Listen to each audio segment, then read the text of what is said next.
नमस्कार। भोजपुरिया टॉक के ए अंक में आप सबके स्वागत बा। आज हमनी के बात कैली, आज अखबार में एगो खबर आइल रहे कि आरबीआई द्वारा मतलब रिजर्व बैंक ऑफ इंडिया के द्वारा जौन रेपो रेट बा ओकरा 4.4% से कम करके 4% कर देवल गईल बा। तो सोचनी कि आप सबे से एकरा पर बात कर लेवल जाओ कि आखिर ई रेपो रेट ह का, एकरा से का फ़र्क पड़ी, एकरा हमनी के अपन आसान भोजपुरिया भाषा में समझे के प्रयास कइली। अगर आप सब अभी तक चैनल के सब्सक्राइब नहीं जा कइले तो कर ली जा, ताकि हमार जो भी वीडियो बा आप सबके मिले। आ चैनल पर तनी से अपन प्यार दुलार बनैले रही जा, ठीक बा।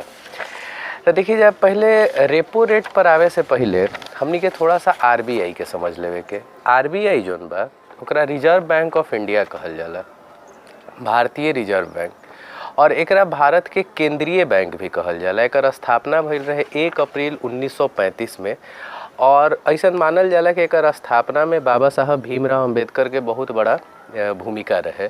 उहें के यंग हिल्टन कमिटी के सामने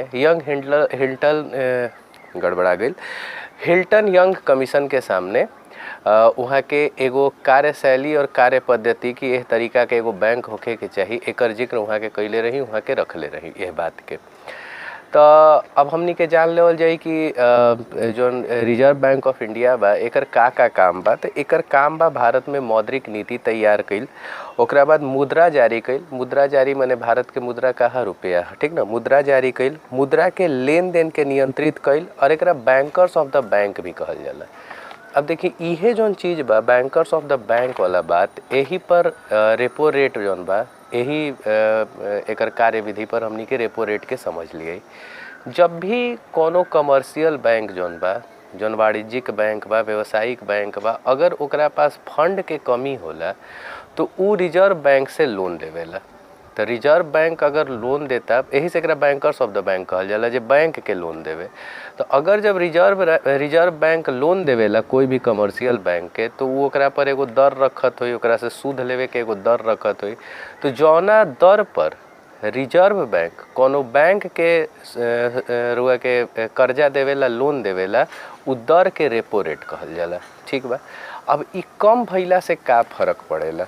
तो देखिए, मान ली कि हमनी के आम आदमी बानी, जब हमनी के अभी व्यवसाय करे खातिर बैंक के पास लोन लेवे जाइल जी, तो अगर बैंक के ही लोन सस्ता में मिली, अगर मान ली बैंक के कहीं से सस्ता में लोन मिलता, तो बैंक हमनी के सस्ता में लोन दी। हमनी के लोन सस्ता में दी तो हमनी के वो लोन के पैसा के अपना व्यवसाय में लगावल जी। व्यवसाय में लगैला से का हुई कि जोन बाजार बा, बाजार में आर्थिक गतिविधि जोन बा उ बढ़ जी।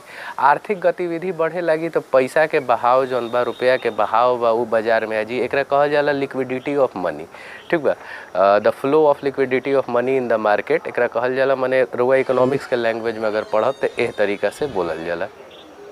तो एकरा में एह चीज़ के कैला के मतलब ई बा कि साफ साफ जोन बा, जोन आर्थिक मंदी आ गईल बा, ओकरा एगो गति देवे के प्रयास कइल गईल बा रेपो रेट के कम करके। हालांकि रेपो रेट कम कइला से जोन फिक्स डिपॉजिट होला ओकरा पर नकारात्मक प्रभाव पड़ेला। तो ई रेपो रेट हमरा लागत आप लोग समझ गई हो खबजा। रेपो रेट समझावे के एगो छोटा सा प्रयास रहे। मने एक तरीका से समझ सकते हैं कि जोन कोरोना के प्रभाव से, कोरोना महामारी के प्रभाव से जोन आर्थिक मंदी आवता, वो मंदी से कैसहू उबरे के एगो प्रयास कइल जाता। जरूरी नहीं है कि बहुत ही सटीक प्रयास होखे, काहे कि लोन आदमी तबे लेवेलन जब व्यवसाय फलत फूलत दिखेला और लागेला कि हमरा पैसा के कमी होखता। वो कंडीशन में आदमी, कोई नया आदमी लोन लेवेला कि कोनो व्यवसाय ओकरा दिमाग में बा, लागत है कि व्यवसाय में फले फूले के माने चांसेस ज़्यादा बा, लेकिन पैसा के कमी से हम व्यवसाय नहीं कर पावत। तो वो स्थिति में, वो परिस्थिति में आदमी लोन ले लेवेलन।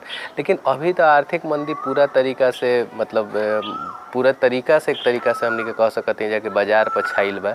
तो हो सके कि नया आदमी लोन लेवे में घबरास। फिर भी बैंक द्वारा, रिजर्व बैंक ऑफ इंडिया के द्वारा बढ़िया ये प्रयास कइल गइल बा, और हम प्रयास कइनी कि आप सभी के आम भाषा में, साधारण भाषा में समझा सकें। चैनल पर प्यार दुलार बरसैले रही जा, तनी शेयर सब्सक्राइब पर ध्यान दी जा। कोनो अगर सलाह देवे के होखे तो नीचे कमेंट करके दी जा। गोड़ लगत।